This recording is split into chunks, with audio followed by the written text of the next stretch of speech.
Welcome, everybody, to UFO Man Live. My name is Tim, or UFO Man, and to my right is my co-host, my friend Tommy Highway. Tommy? Folks, Tommy Highway here. I want to thank everybody for coming out this evening. We have a fantastic show for you and a very special guest, folks. We are here tonight with Mr. Stephen Bassett, and he's the executive director of Paradigm Research Group, and they're working on disclosure of the UFO phenomenon as well as exposing the extraterrestrial presence that's already here on this planet. Folks, we're very happy and very thrilled to have him here. And Mr. Bassett, thanks for being with us this evening. You're muted, sir.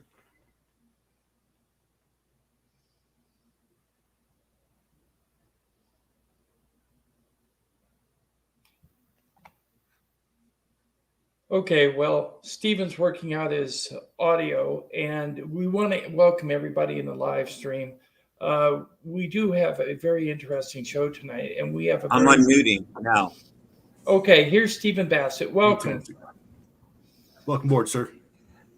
Fellas, I'm not, you're breaking up a little bit. I'm not seeing Tom.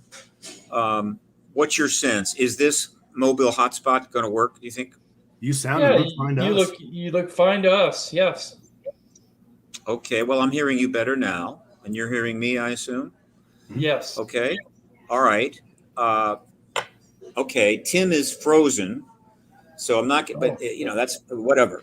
As long as your audience is able to see you guys do your thing and you can see me, I think we're in business, so okay. I'm glad to be on. Thank you. We also want to welcome Don Schmidt. Is he there? He is. He will be in here shortly. Don, of course, is the Don Schmidt. Right. He is. We are in North Hollywood right now. We are filming on a pretty major project, which unfortunately I cannot talk to you about. Right. But let me tell you, there's a whole lot of major projects regarding UAP and exopolitics and so forth going on in the film capital of the world. Not surprisingly, since it's the most important issue in all of human history. So, hey, you caught us together, and it'll be great. Don, I had almost 10 hours of conversation so far. Wow, very wonderful. Very nice. Yeah. Tommy has something to ask you. Yeah, actually, I just wanted you to tell us all about your group, the Paradigm Research Group, and tell us what your focus is and what you're all about. Paradigm Research Group is a political activist organization. It was set up to engage the issue politically.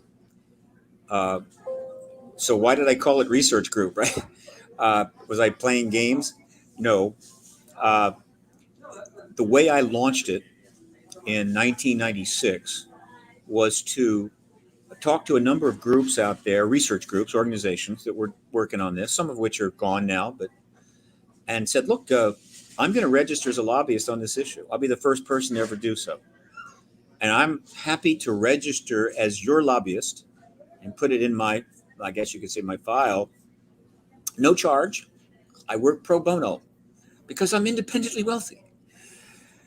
No, I'm not. But the point is that, and a number of them agreed. So I registered and listed these organizations, and that's why I called it Paradigm Research Group. But I'm not a researcher. I'm a political activist.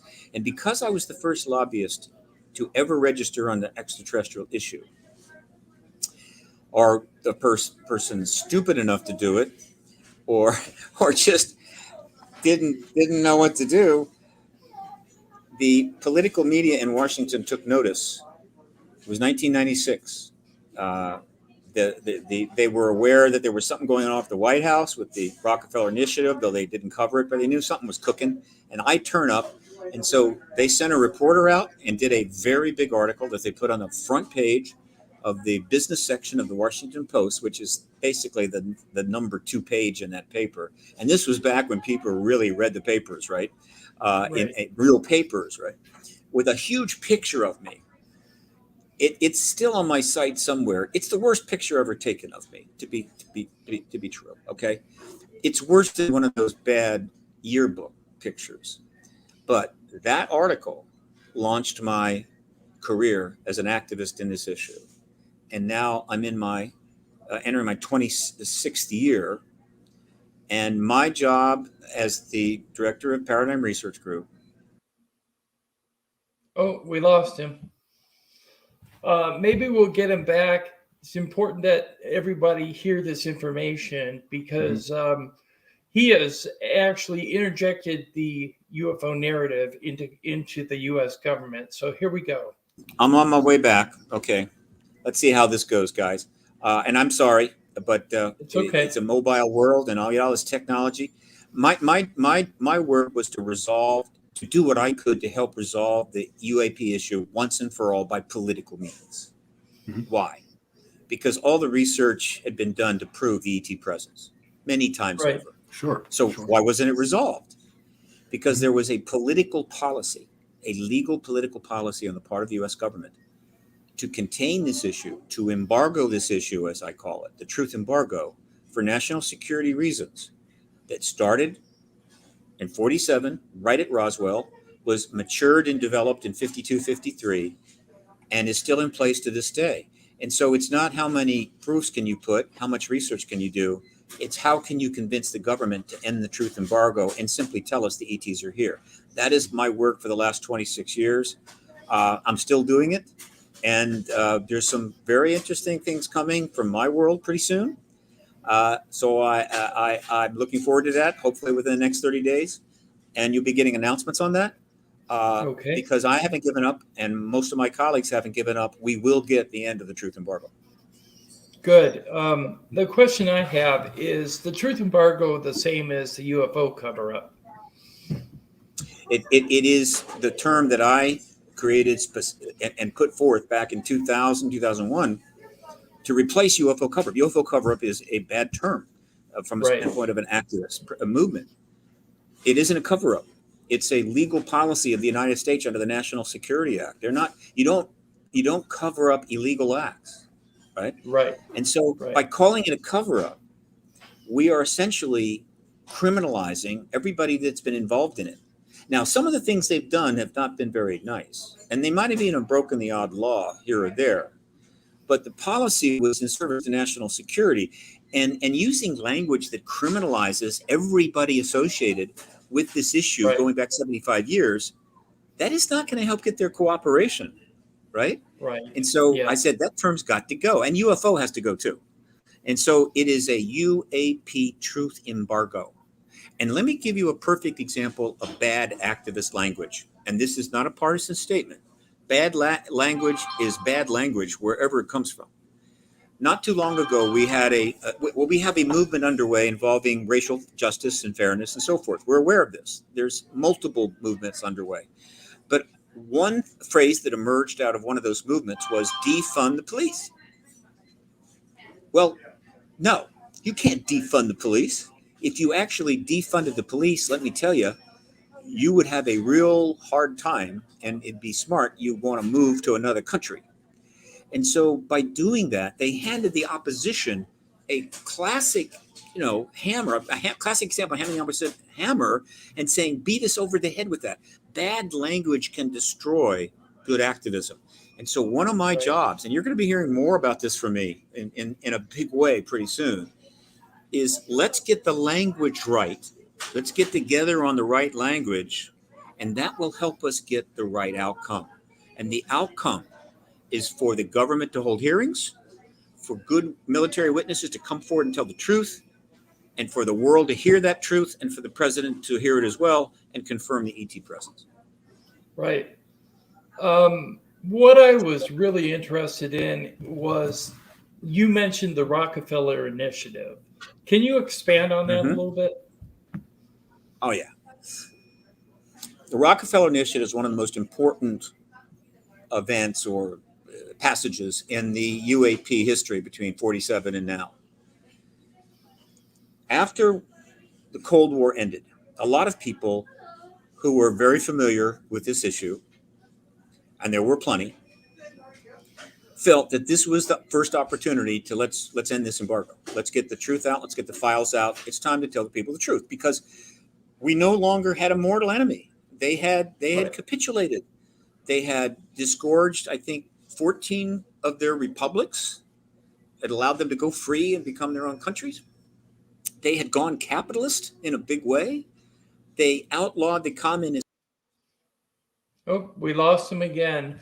We will probably get him back shortly. He's on a mobile hotspot, so we're doing our best to bring him back. Here he is. We got him back. I'm going to get faster and faster at this. Have no fear.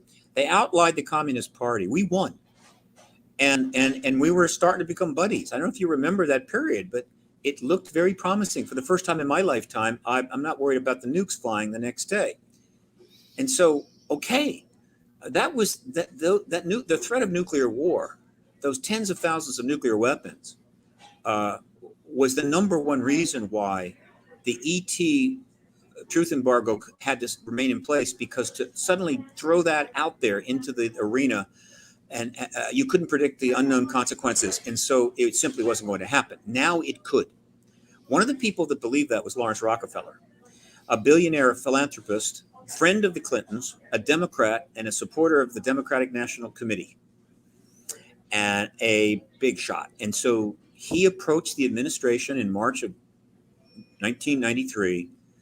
Let me help you get the UFO files out, right? That's how they were referred to then. I will support you. I'll provide information. We'll get some researchers together. We lost him again. He should be returning shortly. Well, he's very right. There's political implications all over ufology, all over the subject, the phenomenon itself. He's correct about that. If not for politics at this point, I think we probably already would have had the answer. But I think he's right. Of course, absolutely. So Rockefeller made a significant effort to get Clinton to release all of the files, or a lot of them, which would have essentially ended the truth embargo. And Clinton tried. He made a significant effort, and the lead person on that was none other than John Podesta. And a lot of people in the administration knew about this, including Bill Richardson and George Stephanopoulos and Vice President Gore and so forth. And this effort went on for 3 years. But the Department of Defense made a fateful decision that they did not want him to be the disclosure president. They would not cooperate with him. They stonewalled him. They did a lot of things, including authoring through the Air Force, under the aegis of Air Force Secretary Sheila Widnall, a $12 million completely bogus report about Roswell regarding the mogul balloon. Yeah, I remember. They also stonewalled Stephen Schiff. They refused to address Philip Corso. And so this was the first major political effort to end the truth embargo in the history of the issue. And it ultimately ended in 1996, as the Clintons were now preparing for the next election. And he was elected. And it's very possible, as a lame duck second-term president, he might very well have decided, wait a minute, I'm going to go back on this. And this time, you guys are not going to pull this nonsense on me. And they were certainly worried about that. He also had another problem. His wife wanted to be president too, and so if he'd done that, it might have undermined her prospects.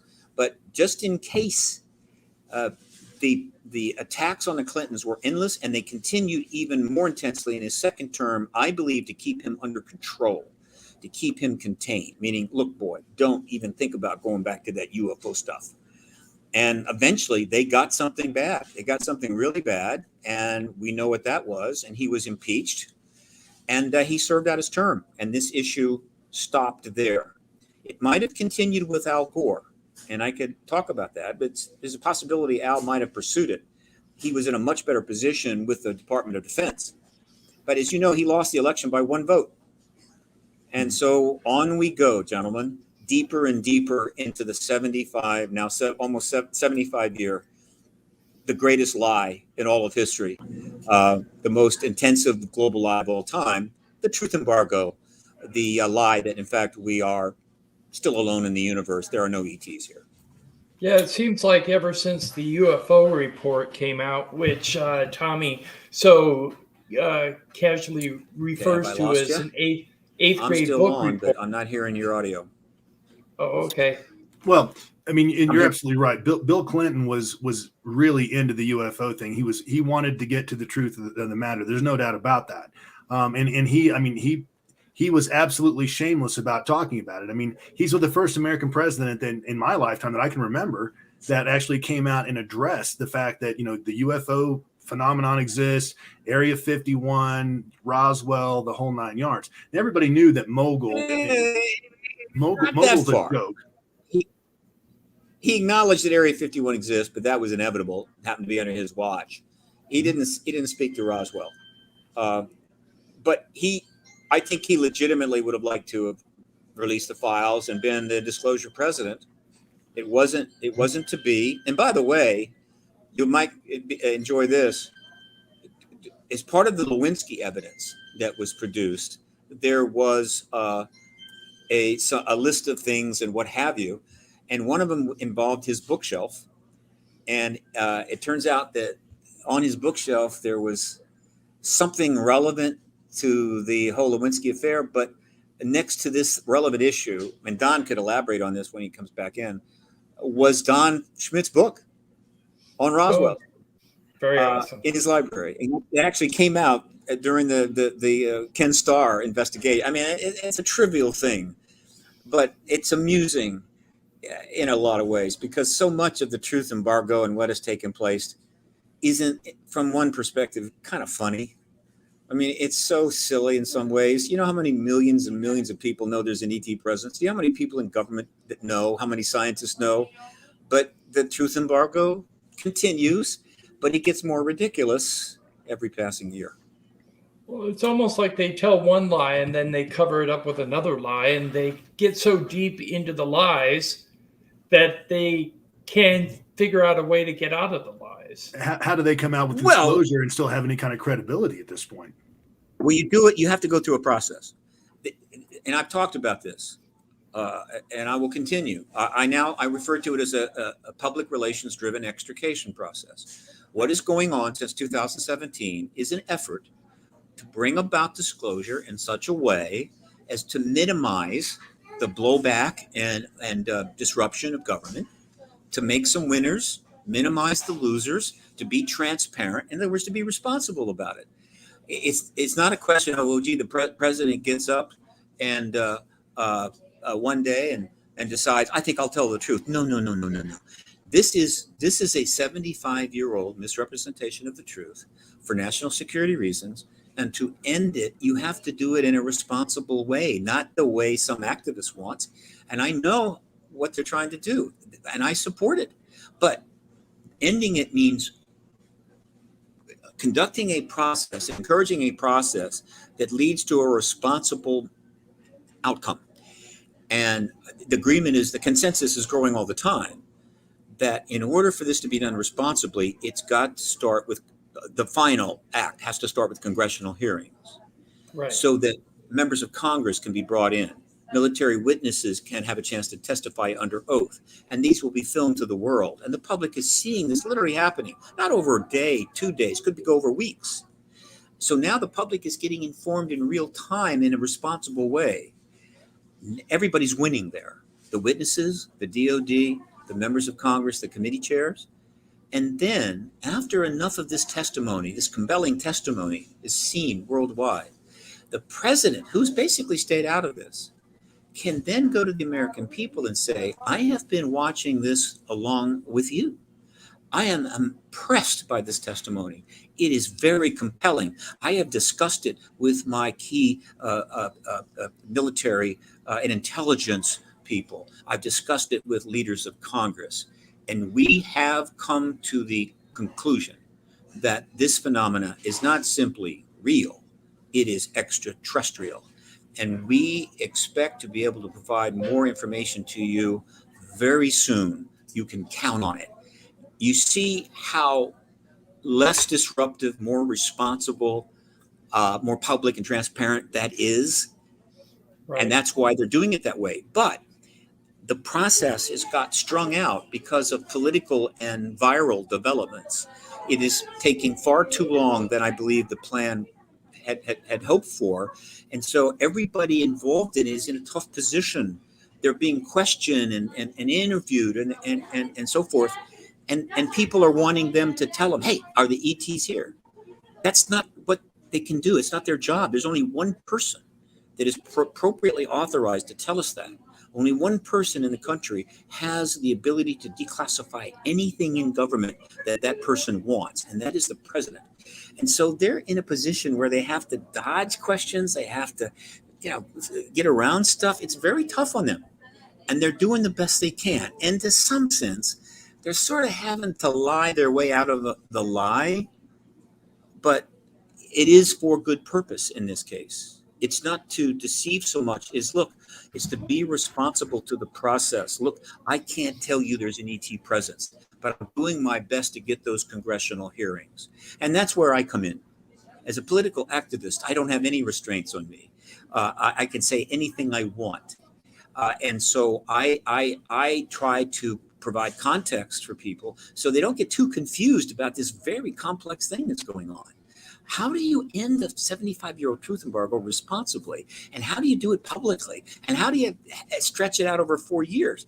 And so what I'm telling the American people is simply this, okay? I fully support this process and the key people in it. Elizondo, Mellon. Oh, we lost him. He'll be back shortly. Yes, Elizondo and Mellon. They are trying to get the news out. I know in past broadcasts I've stated that Elizondo was not necessarily working on our behalf, but I do believe that he is working on our behalf, just under constraints. Well, I think he knows a lot more than he can actually come out and say because of agreements that he has, things of that nature. But let's look at, for instance, Barack Obama, when he appeared, I believe it was on Jimmy Kimmel some years ago. Jimmy Kimmel asked him the question, okay, tell us about the UFOs, or, something to that effect. And Obama was very sheepish about it. And, I can't tell you that. I can't tell you that. He didn't just say, no, they don't exist. He didn't just shut it down right there. He played with it, I guess. He left it out there in the breeze. What are your thoughts on that, Stephen? I'm not back. I'm still backstage. Bring me on. No, you're on. All right, I'm just not seeing my photo. Whatever, it doesn't matter. Look, but let me finish that last point, okay? Because a very important point.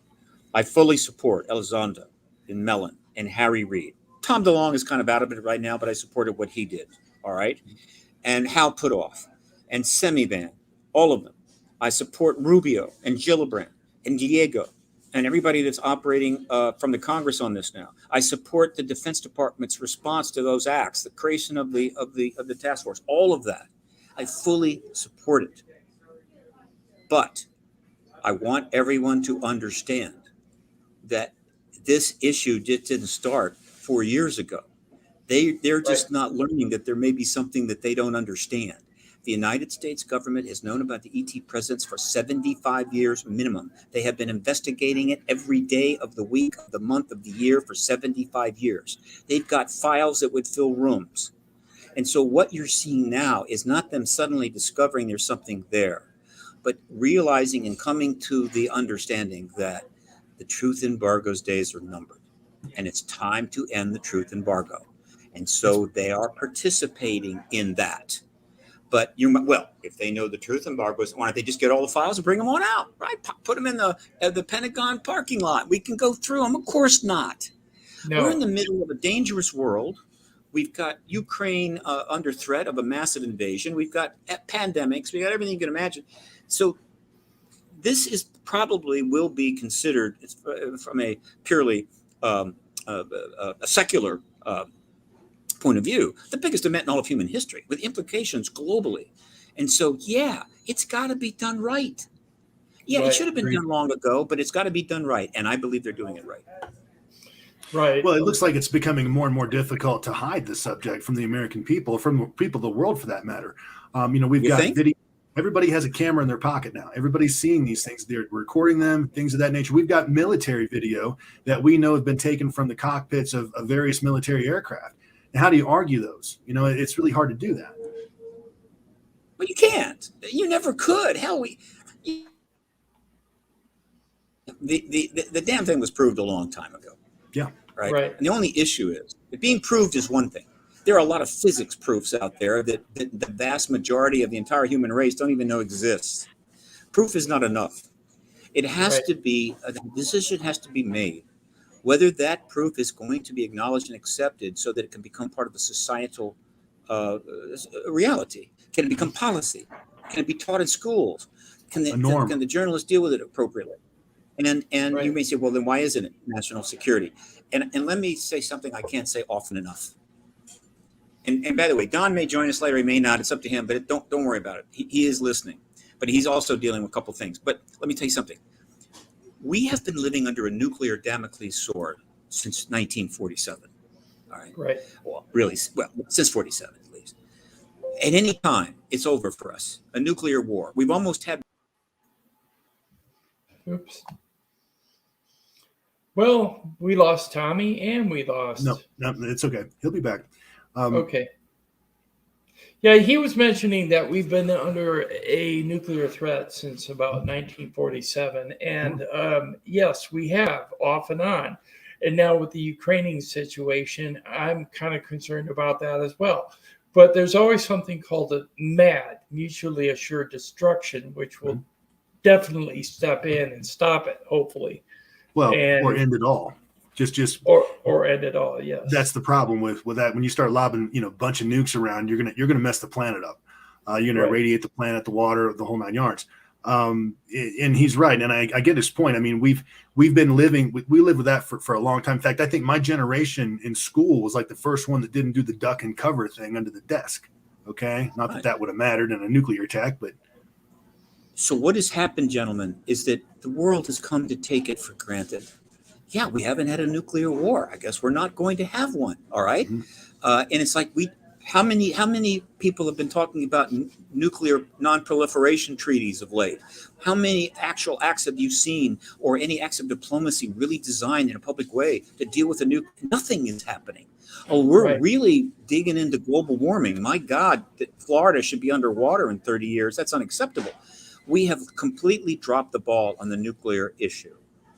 Agreed. And that is why this issue is far more important than any other issue you want to point to, because there is a connection between the fact that we live on the edge of a nuclear annihilation every day of our lives and the ET presence.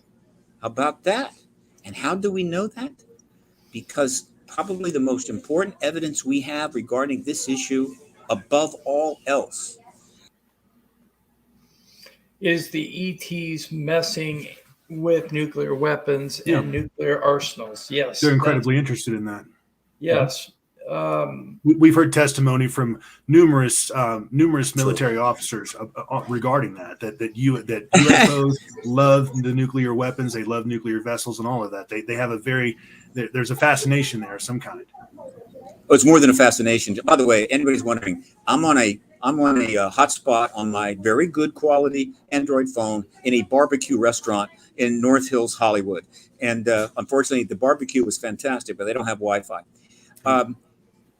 We have dozens of SAC-based officers and or security people who have been coming forward since 1967, though really got going about 10 years later, with clear, defined testimony that ET craft hover over our nuclear sites and turn the missiles off.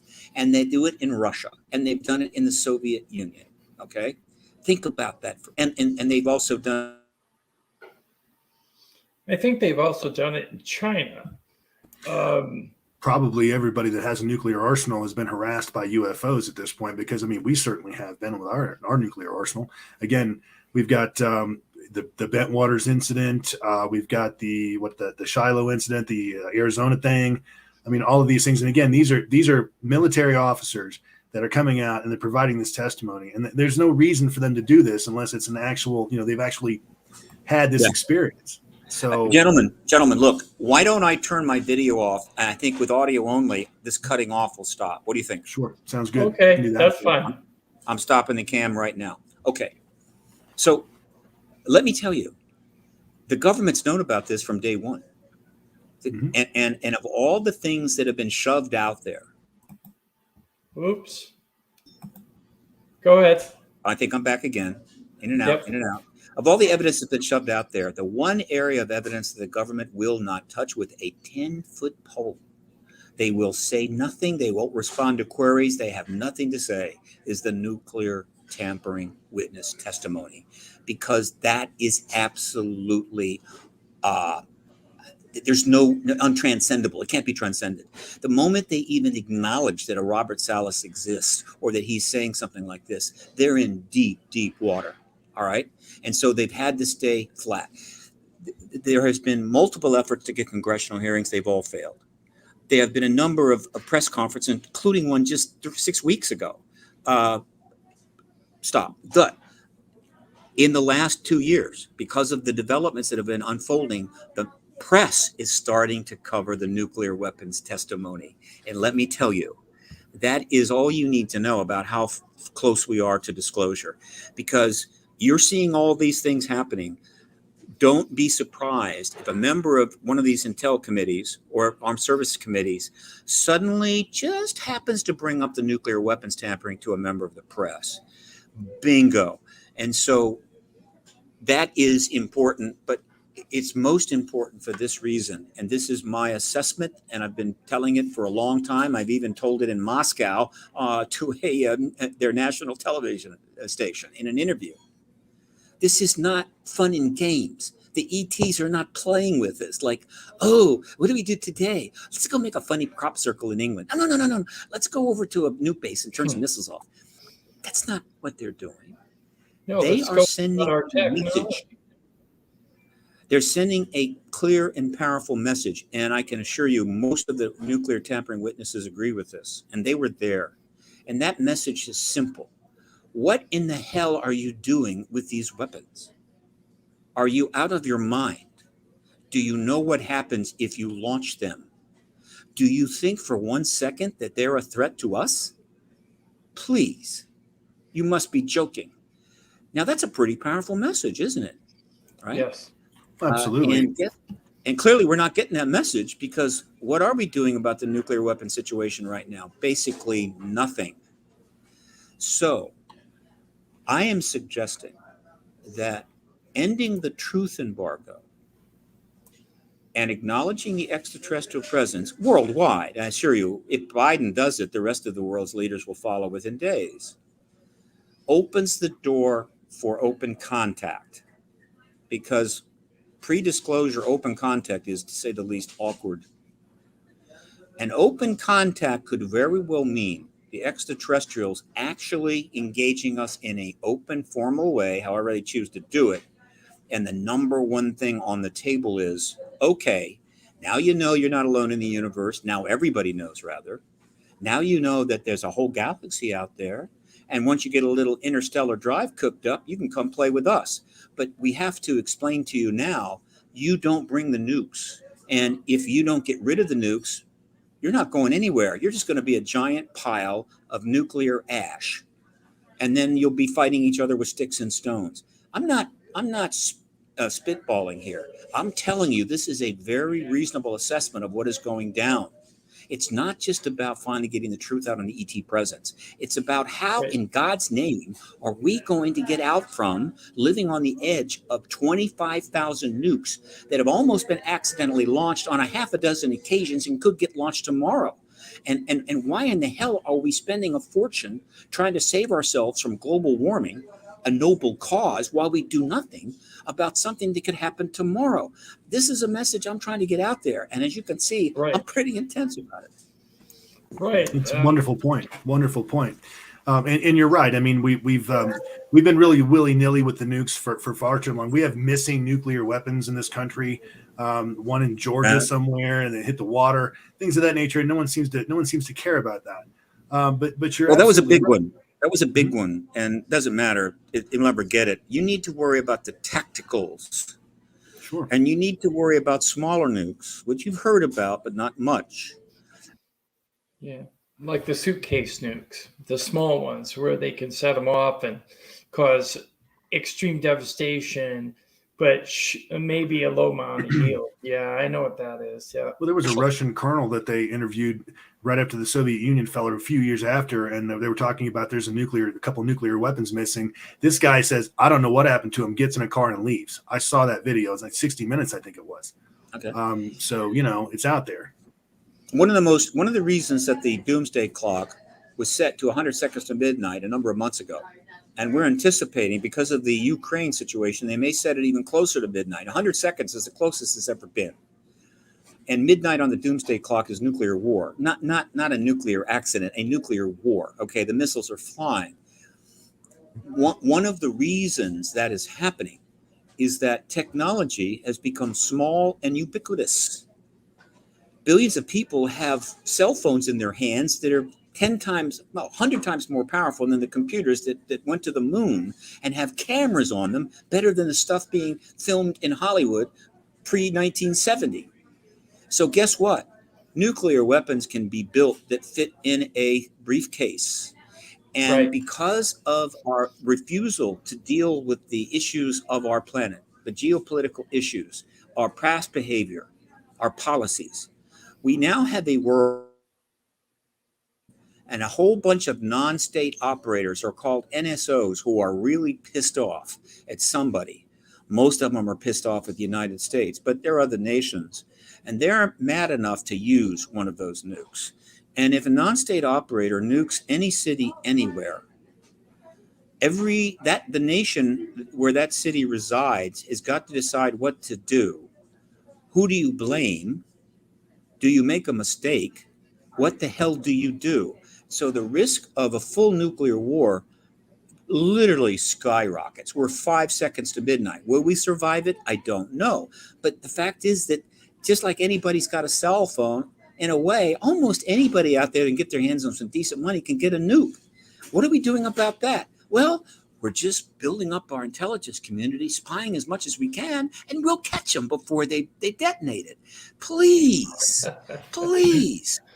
Yeah. Wake up, people. Right? Well, they're that's not the doing threat. enough. It's interesting that you would say that. I mean, if you recall, I believe his name was Robert Jacobs. He spoke about a missile that was actually, it wasn't a nuclear missile, but it was a missile that could have carried nukes. Obviously, it was unarmed. It was a dummy warhead. Right. They were testing it on a range. And he claims that a UFO came by, and they've got this on camera where it shot it several times on several different beams. That's right. And thing tumbled out, and so that just tells us right there that that's like it's like the ET saying, okay, guys, this nuclear missile crap isn't going to work against us or anybody else. Okay. I mean, Yes. Jacobs is one of the nuclear weapons tampering witnesses, but he's a very important one. Because, okay, we know they've turned up the weapons a lot, and one, you can take a message from that, but you can't be certain.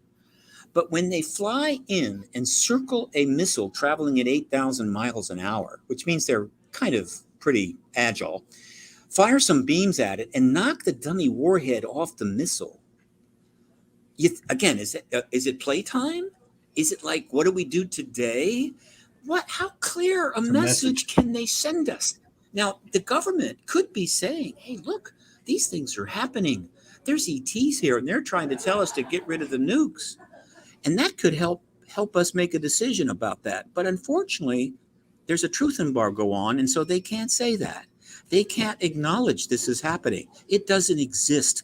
And so we are blocked from.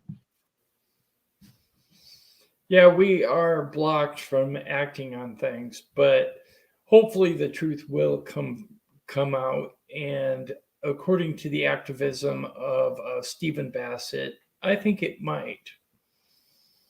People that are listening to this night have ever heard this. I know many of them have, because I've done 1,200 interviews and probably talked about this 700 times.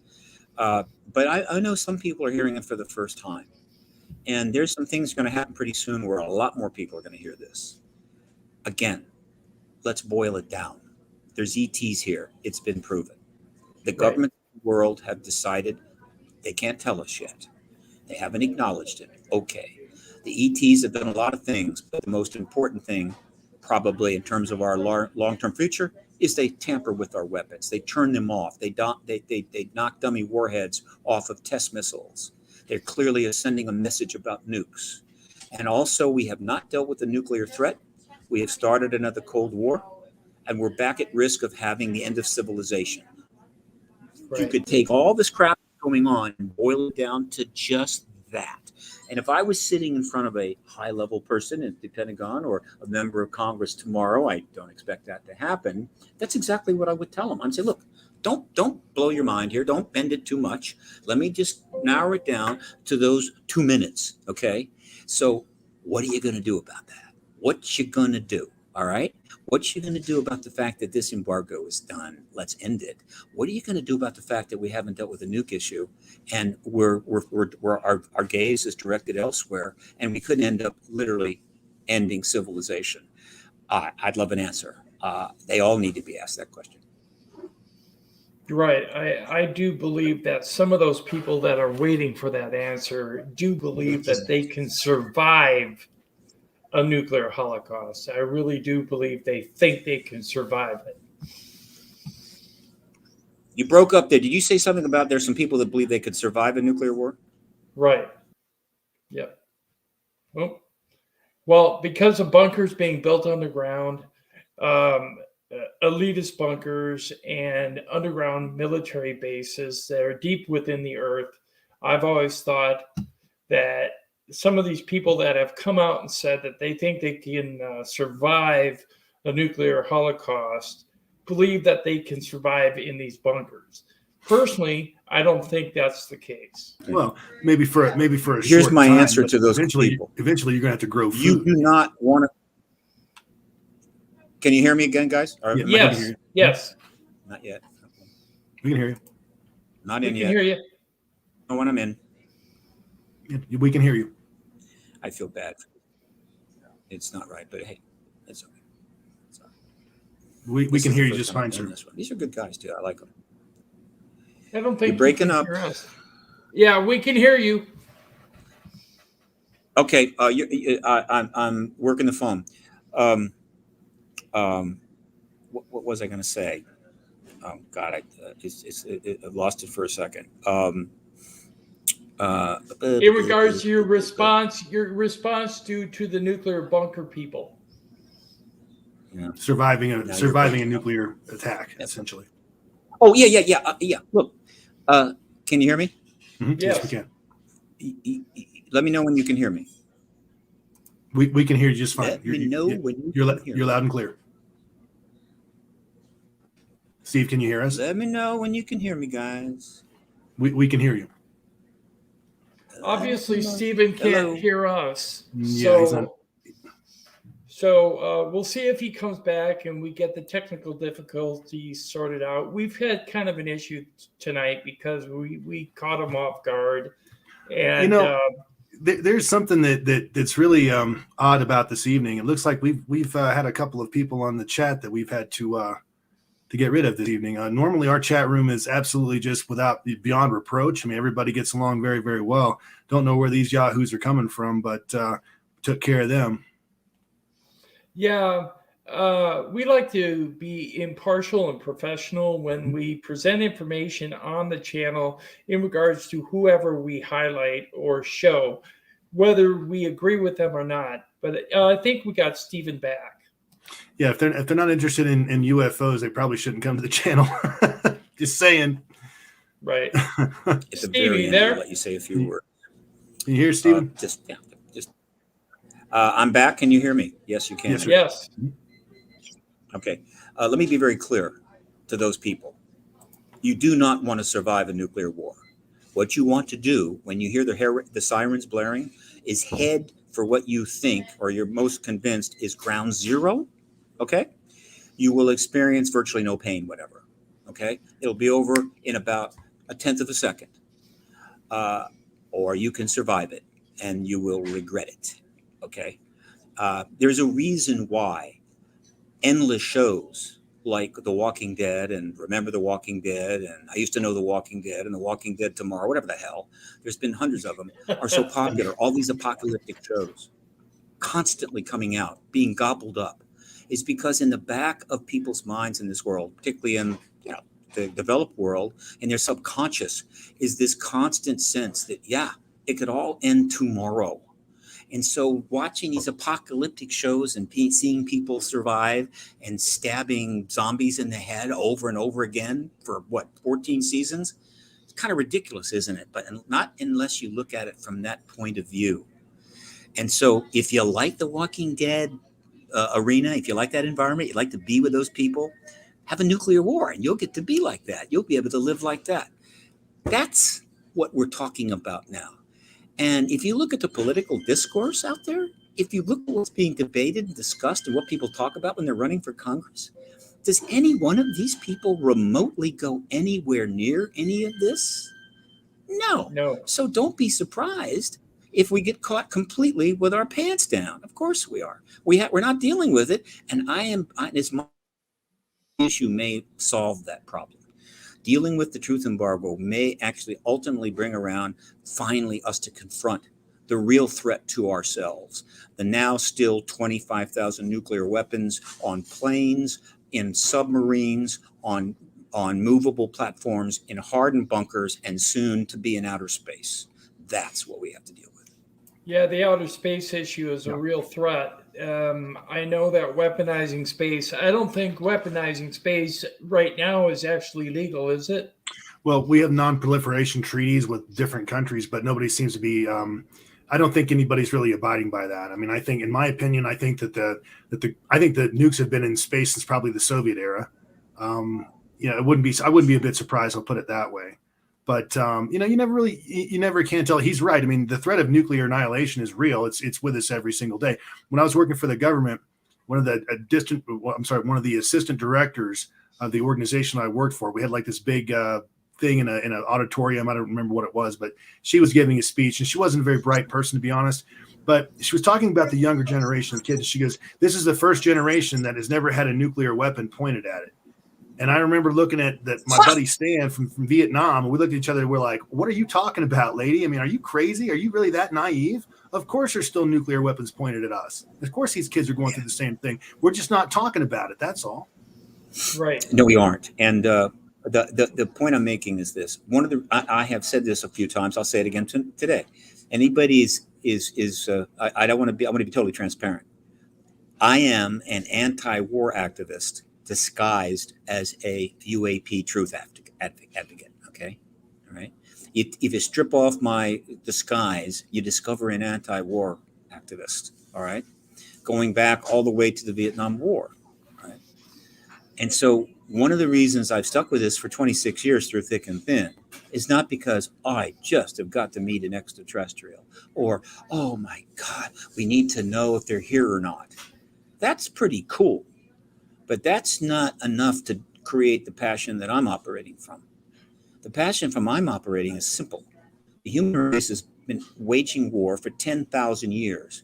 Every millennia, the weapons get worse, the slaughter gets worse, and the destruction of property gets worse. We no longer can do that anymore. The Air Force has been working on antimatter weapons since at least 2000. Don't even get me started on that. And so we can't really have the next. Yeah, we can't really have the next great weapon because if we have the next great war, nothing will be here anymore. And I'm aware of that. Hold on a second here. Okay, I'm almost back. Oh, wait a minute. There's two of me up there. We don't want that. Why is there two of me? Oops. We'll get the right one up there. Steve, you there? This thing flashes. Okay, we got you. We got you. Okay, it's not flashing. Okay. So, again, if you want to cut to the chase with me, we can't have another world war. I see it as almost inevitable based upon the way we're conducting our affairs. I think ending the truth embargo and the ET presence is at the center of, or at the point of the spear of being able to finally get past this nuclear threat issue and ending these weapons. And one other thing I'll add, there may be a very secondary reason, a very important reason why the ETs are forcing this issue, meaning they're doing their best to kind of nudge us along. is that they are aware of our technological trends. They know where we're going technologically. They probably knew we were going to have AI well before we even knew what AI was. They are well aware, as many people, very close to solving the general relativity problem. Where you can go from star A to star B, and instead of taking 20,000 years, you can do it in a couple of weeks, because that's how the ETs travel. And they know that. So say we're 50 years out. If 50 years from now we have interstellar craft and we still got those nukes, you know that when we take off to explore the galaxy, we're going to take some of the nukes along with us, just to be safe. You know what I'm saying? Because that's how we roll, right? Yep. The galaxy surely is free carry. Locks are for carry big stick. The moment that we, for the first time, become a threat to them, and they're not going to let that happen. And while they could destroy us completely and solve their problem, apparently they prefer a more generous approach. Let's bring them up to speed. Let's have disclosure. Then let's talk about this. They get rid of the nukes. They can have their interstellar craft. Let's get together. Okay, gentlemen. I'd like to, just for the last couple of minutes, I'd like to bring on Don Schmidt, who's been listening to this intensely. And he may have a few things to... Sounds great. Yeah, as soon as John Schmidt can hear us. Don, you're more than welcome to be here. To everybody in the chat room, we are still experiencing technical difficulties, but I think it'll happen. Now you are talking to Don Schmidt. Gentlemen, good evening. Welcome, Don. Welcome, Don. Welcome. What do you think of what I just said, Don? Am I crazy? Well, anytime we start to get into the mindset of our visitors, we have to be careful, because that's putting the horse before the cart before the horse, so to speak. But I always like to point out that as much as I believe I know the history of New Mexico, and whenever I lecture on college campuses, and I'll ask, especially with the learned faculty present, where was the first atomic bomb detonated? You'd be amazed how often these professors will immediately volunteer. Well, of course, Japan. Well, how about New Mexico? How about just 2 hours west of Roswell? Proving ground. I thought that very first detonation, that first flash, is still traveling out through our own Milky Way galaxy, like an intelligent signal. It's a beacon that has alerted someone that we're here, playing as far as with big toys, but only as little boys. And as a result, there were more UFO sightings in New Mexico at that time than anywhere else in the world. It was as though someone else was very interested in our military potential at that time. And they've handled us with kid gloves, so to speak. But nonetheless, it threw a panic into the United States military that has spilled over throughout the world. And the question now is, are we at the brink of disclosure? Are we at a point that we may never see again in our lifetimes? A few years ago, I would have responded, Don, do you think it's going to happen while you're still alive? And I would have had doubts. But without even posing the question why, we have to ask, why now?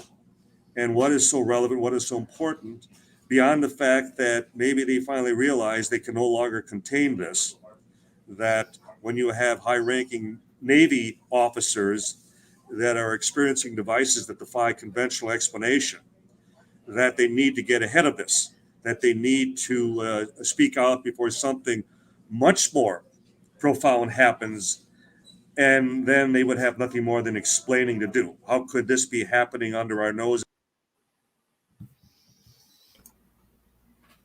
Well, we seem to have lost Don Schmidt, but I'm sure we can get him back. Yeah, apologize for the connections this evening, folks. Sometimes this happens. It's just that, again, they're using a mobile hotspot, and it's not looks like it's not a great connection. We're almost back, we think? You're back. Okay, continue, Don. So it still comes down to, as Steve had mentioned, who do we delegate? Who steps forward? Whether it's the Pope or any one leader of any one respective country. But just imagine right here this evening, we could imagine, even before the Super Bowl tomorrow, that the President of the United States would go public and make a statement from the Oval Office and say, ladies and gentlemen, I'm here this evening to discuss a matter with you of profound importance. We are not alone. We are being visited by an intelligence officer. Oh. They are operating from mobile hotspots, so we're having technical difficulties, but I'm sure they'll come back. Very, very interesting point with the nukes, and he's right. I mean, that's something that's it's been sort of swept under the rug in a way, because we know of all kinds of different times where our nukes have been harassed by extraterrestrial craft or something from the beyond, if you will.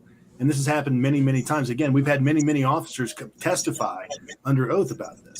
So you guys can you hear us okay, guys? And it's Yes, we can. Yeah, and it's one of the reasons that anything short of congressional hearings, at least for myself, will be status quo. Right. We have to provide, as far as an opportunity for all potential whistleblowers, pilots, both military and civilian, SAC-based officers, radar operators, strategic air command missile-based operators, an opportunity to finally testify and describe, as there would be a litany of And also military ground forces that use nuclear weapons of any kind should also be allowed to report. If you believe the rumors that the Iraq Air Force Base incident, where Eisenhower was there, and the ET supposedly made contact with him and basically tried to make a deal with him, say, look, if you get rid of the nukes, we're willing to provide you with certain technologies and things of that nature. And Eisenhower said, no way. Now, we don't know if that actually happened or not, but we do have witness testimony on that one as well. So it's interesting you mentioned that case, the Holloman landing, that Yes. it's still open to debate. Yes. We have a documentary and an author by the name of Robert Emenegger who still swears he saw actual footage of that landing as the object approached and made its landing. And are you saying that the one that Emenegger, the Right. footage he saw, Right. was connected to the Eisenhower Yes. visit that they claimed? Yes. Okay. Yes. All right. Yeah. Okay. And so those are all questions that remain. And that's what, to me, is the most fascinating aspect of the entire phenomena, the fact that for every answer we get, we have two more questions. Right. And it's time to basically get on with the business of civilization. We're not alone in the universe, all right? Right. And so let's get that out there and let's adapt to that. Let's make changes, right? But they got themselves tied up in a knot, but they're trying to unravel that knot. And the next thing you want to watch for, all right? Now, admittedly, if the Ukraine gets invaded, forget what I said. The point is, the next thing to look for is a member of the Intel Committee, Senate Intel Committee, either Rubio or Gillibrand or Warner, are going to suddenly turn up one day and tell a member of the media that the Intel Committee has decided to begin a hearing on this issue on a certain date before the Senate Intel Committee. That is the next likely maneuver. There may be other statements and people coming out, but in terms of a concrete move forward, it's going to be a committee hearing. The Intel Senate Committee is number one, I assure you. No other committee is going to get out ahead of it. And that will be huge. And Yes, that will be huge. And well, it has to be hearings. I mean, it needs to be public. It needs to be open, and no more BS, no more bullshit, frankly, and enough of it. And enough Right. people at this point have figured out that this is real, that these things are actually coming here. I mean, it's like I've said it before, I'll say it again. The way Luel Elizondo put it is like, I don't have to tell you that UFOs are real. I don't have to do that because the United States government's already done that on June 1st. They already told you, and they didn't give us. they said much, they're real. Yeah, they That, admitted of course, is to a they acknowledge non-sequitur. their existence, and that's something that we've been waiting for decades. That's like saying that baseball bats are real or a frisbee Right. in the air is real. But Right. it's a step forward. Mhm. It's Right. all they can say. But by the fact that they're saying it in such a broad scale way tells you we're in a very different place. They're acknowledged. Now, I know other things I can't talk about tonight. Let me just tell you, we are way down the line here. We're never going back.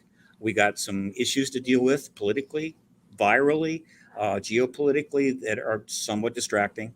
Where there's always going to be something, but you have to admit things have been rather unusual of late.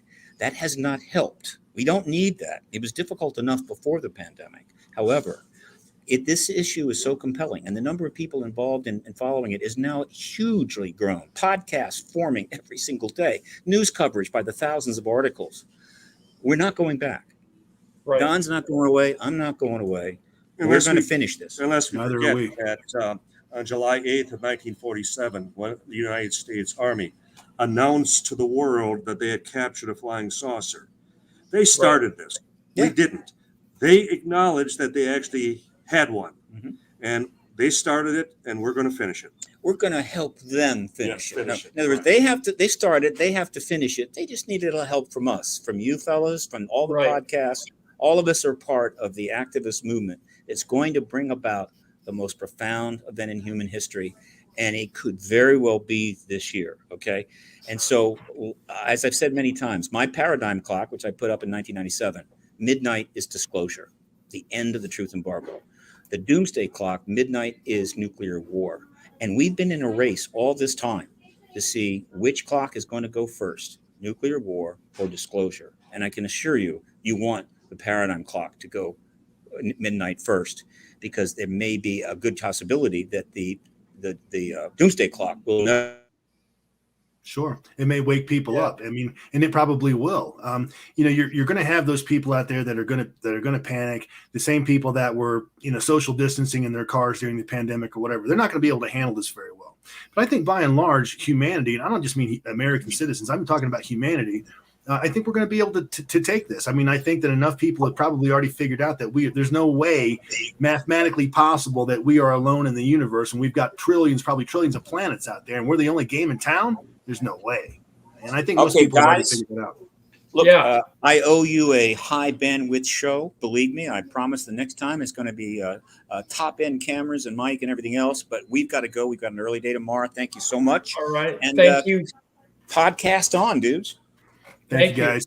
Really appreciate it, gentlemen. Don, thank you for being here. Thank Steve, you, Don. great story. Thank Thanks, you very Steven. much. Pleasure being with you. Let's do it again. Thank you. All right. Absolutely. Thank you much. So we had two of the great people in ufology and political activism here this evening, telling us a lot of information that either we partially knew or would expect to know. Tommy? Well, that's right. And disclosure is coming. And again, that's the whole premise of this channel, is that we're trying to put the pieces together here, because we don't think the government, I'm just not of the opinion that the government's going to come out and one day just say, oh, by the way, these things are real, and here are the aliens, and these are the species that are coming here and all of that. Now, to Steve's point, I think that it's going to have to come from congressional hearings and things of that nature, and it's going to have to be open to the public. That's the only way to really have any credibility at this point, because of the denial by the United States government for the last 7 or 8 decades anyway. Total Right. denial. I mean, again, we've done shows about people disappearing, people being, their lives being destroyed, and even worse than that. I mean, people that have had come to let's just say early demises and things like that. We know that this has happened. So at some point, it's just, to me, it was such a big step on the UAP report, that the fact that they've actually acknowledged again that these things are in fact real. They've also acknowledged that they're not someone else's technology. In other words, they're not Chinese, they're not Russian, they're not an adversary's technology. So if it's not an adversary's technology and it's not our stuff, well, it's probably not been built by the Yanomama people of the Amazon River. Okay, so it must have come from someplace higher up than that. So we do know they're real. We also know that there's an alien presence engaging the Earth, according to Stephen Bassett and his cohort, Don Schmidt. So you heard that first here on the UFO Man channel. They are here. They have been here for a long time, and we have confirmed it tonight. So I hope you enjoyed the show. Tommy, any last comments? Just want to thank everybody for coming out, as always. Sorry about the interference this evening. It was just one of those things, but we were very, very lucky to get those two guys on the show, and we'll bring them back for you with a better connection and all of that. Just keep your eye on the sky, folks. Keep your cameras ready. Keep your cell phone camera ready, and know how to use your cell phone camera. Because like I've always said, no matter what cell phone that you happen to be rocking in your pocket, there's probably 10,000 videos on YouTube that'll tell you exactly how to use it and set it up and all that. That way you're ready to go when you do encounter something like this. Yeah, one thing I want to say is next week we're having another very interesting guest. He's going to be talking about the Levelland UFO encounter. Oh. His name is Kevin Randall. He's U.S. Army retired. He's a lieutenant colonel. Please drop by for that interview. It'd be very nice to have you there. I do want to address something. Nanine, I'm not sure, dear, what message you're referring to. Neither one of us blocked you. I'm not really sure what happened there, but we apologize for that. I did not block her either. No, not at all. No. Anyways, please see us next Saturday, same time, same station. Thanks to everybody in the chat room and who watched online. We're sorry for the technical difficulties, but like Tommy said, and what Stephen and Don Schmidt both said, they're going to give us another chance at a high quality interview with good cameras and good mics, and we'll bring them back and we'll discuss a little further into the subject. So thank you. Go Bengals. Who day. Who day. I'm from that area, so. Thank you very much and good night.